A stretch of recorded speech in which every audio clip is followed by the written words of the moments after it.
So the NFL season is officially over, and now the 50 sports writers can go ahead and vote on who is the MVP. We won't see the results typically until the Thursday before the Super Bowl, so we can speculate on what we think will happen until then. Last year's voting saw Josh Allen take home 27 first place votes, with Lamar taking home 22. The year before that, 2023, saw Lamar take home 49 first place votes out of 50. Wasn't close at all. The year before that, 2022, Mahomes had 48 first place votes out of 50. Hurts and Allen each got one. So out of the last few years, pretty much last year is the only one that was very close up until the end. And I think this year is going to have a similar ending. The current odds for the MVP have Matthew Stafford at -175, which means he's a slight favorite. Drake Maye in second at +140. And then a huge drop off. Trevor Lawrence in third at +30,000. It's unfortunate for him because he's probably been the hottest quarterback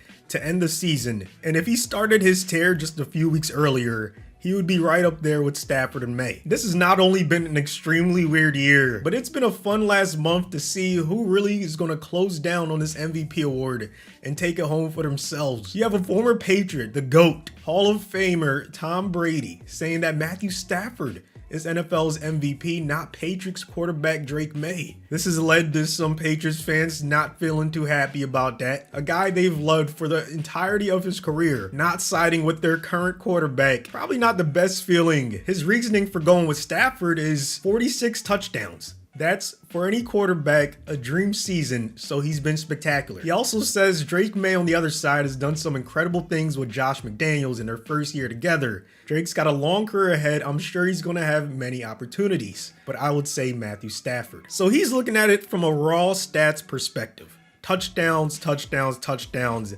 Stafford has by far the most passing touchdowns in the league, so he feels as if Stafford should be the MVP. Well, luckily for Patriots fans, Tom Brady does not have a vote. Over on The Ringer, Riley McCaddy talks about how this discussion for MVP always begins in October, when a player emerges as the favorite after a hot start. Hello, Baker Mayfield.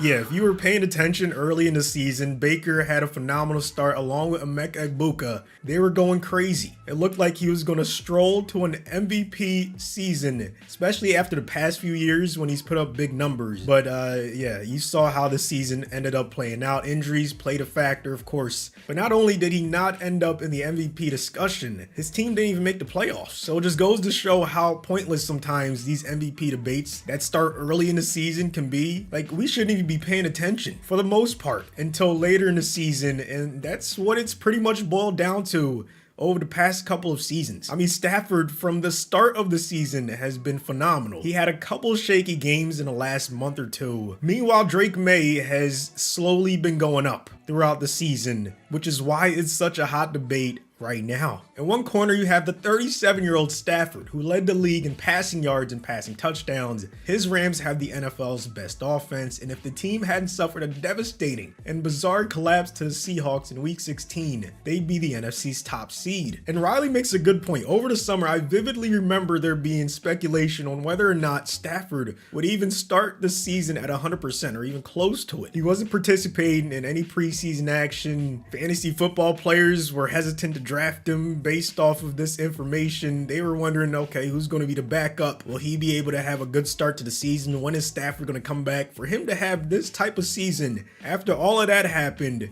is nothing short of remarkable, especially at his age. But in the other corner, you have Maye, who at age 23 led the league in most advanced metrics, including EPA, completion percentage over expectation, adjusted net yards per attempt, and QBR. He led the Patriots to a 14-3 record, the AFC East crown, and the conference's number 2 seed. The seeding is a very important fact in this discussion. The most recent example of a player winning MVP on a team that was the 5th seed or lower in the playoffs was 2012. 13 years ago, when Adrian Peterson all day won MVP after rushing for over 2,000 yards for the Vikings, who were the 6th seed with a 10-6 record. Before that, you have to go to 2008 when Peyton Manning won the award with the Colts, who were the 5th seed with a 12-4 record. Before that, you have Steve Air McNair in 2003 who was a co-MVP with Peyton for the Tennessee Titans, who were the 5th seed with a 12-4 record. And then in 2000, Marshall Faulk won MVP while playing for the St. Louis Rams, who were the 6th seed with a 10-6 record. So what you've noticed is that it's pretty rare,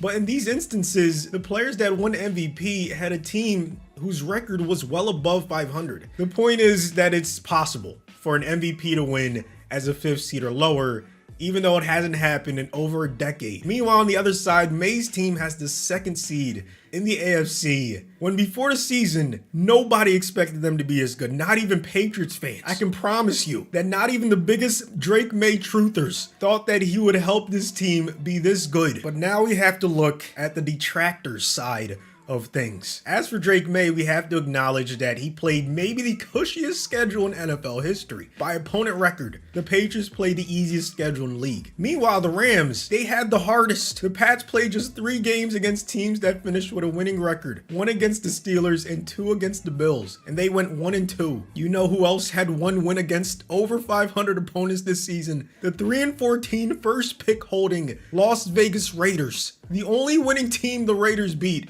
was Drake Maye's Patriots. So that's obviously a huge stain on Drake Maye's MVP resume. But Stafford has some glaring stains as well. The most obvious one, of course, being the 5th seed argument, but that's kind of because he's in arguably the toughest division in the NFL. Now, they do have to travel and take on the 8-9 Panthers, who I previously mentioned, but one of those 8 wins was against Stafford's Los Angeles Rams. Meanwhile, Stafford is also throwing to arguably the best wide receiver core in the league, featuring Puka Nacua and Devontae Adams, and he benefits from an offensive genius in Sean McVay. And then if you really want to get into it, he threw 8 touchdowns from the 1-yard line, a place where they could have easily handed it off to Blake Corum or Kyron Williams and probably scored anyway. So the Stafford detractors could say almost 2 handfuls of his touchdowns came from passing it at the 1-yard line, when McVay, purposely drew up plays to help inflate his passing touchdown numbers. So you can see why this is such an interesting discussion. There's no clear-cut answer, and in my humble opinion, I think both of these guys deserve MVP, and I wouldn't be surprised. I haven't seen many people talk about it, but what if we had a co-MVP for the first time in a long time? Now, it hasn't happened since 2003 when Manning and McNair won it, but it only happened one time before that, in 1997 when Brett Favre and Barry Sanders won it. 50 voters have a chance to make history and make it the 3rd time in league history where we have co-MVPs. Do they go with the counting stats? Matthew Stafford, the guy who was putting up numbers in Detroit for years without getting any MVP recognition at all because his teams were not the best. But he finally proved it in the postseason after coming to Los Angeles and delivering a title for the Rams. Could this be a career award for them? They know Stafford doesn't have too many years left in him. The narrative might be perfect for him to get the MVP this year and cement his legacy to help propel him into the Hall of Fame if he's not there already. They could mimic what Tom Brady said earlier about how Maye has plenty more years in the league and he'll have plenty more opportunities to get MVP. But for Stafford, this might be it. On the other side, people can point to the beginning of the season when the New England Patriots over-under was 8.5. Even Vegas didn't think they would get to 14 wins in the 2 seed in the AFC. And that's mostly thanks to Drake Maye's brilliance. The advanced metrics say he deserves to win MVP, and his supporters could say you can only play who's on the schedule. Not to mention, we haven't even discussed the argument of running the football. Drake Maye had 450 rushing yards, while Stafford had 1. Yes, 1 rushing yard on the season. Maye picked up 38 first downs with his legs. Stafford picked up 0. Then again, Maye took 47 sacks. Stafford took 23. And I haven't even yet mentioned that Drake Maye in 2025 had the 5th highest completion percentage in a season, tied with Drew Brees at 72%. However, looking at the same list, Stafford truthers might say, well, Tua's at number 3. So how much stock can we really put in a stat like this? We could go back and forth on this for days. I could see both sides' arguments. From a neutral perspective, it's been one of the most fun MVP races I've seen in a while. Both guys have an argument, and I said I wouldn't be shocked if I saw the co-MVP. I would be shocked, but I think it's a viable option for this year's MVP. Let me know what you guys think down below. You can't go wrong with either guy. In my opinion, Patriots fans obviously gonna rock with Maye. Rams fans gonna rock with Stafford. Where are you in this discussion? Let me know down in the comments. Thanks for watching, and I'll see you on the next one. 'Cause I'm on one, ay, number one, ay, I'm the one, yeah, getting it done, ay, yeah, it's one of them ones, yeah, rolling up, ay, fill my cup, ay, on my way up, yeah, ay, 'cause I'm on one, yeah, number one, I'm the one, yeah, getting it done, ay, it's one of them ones.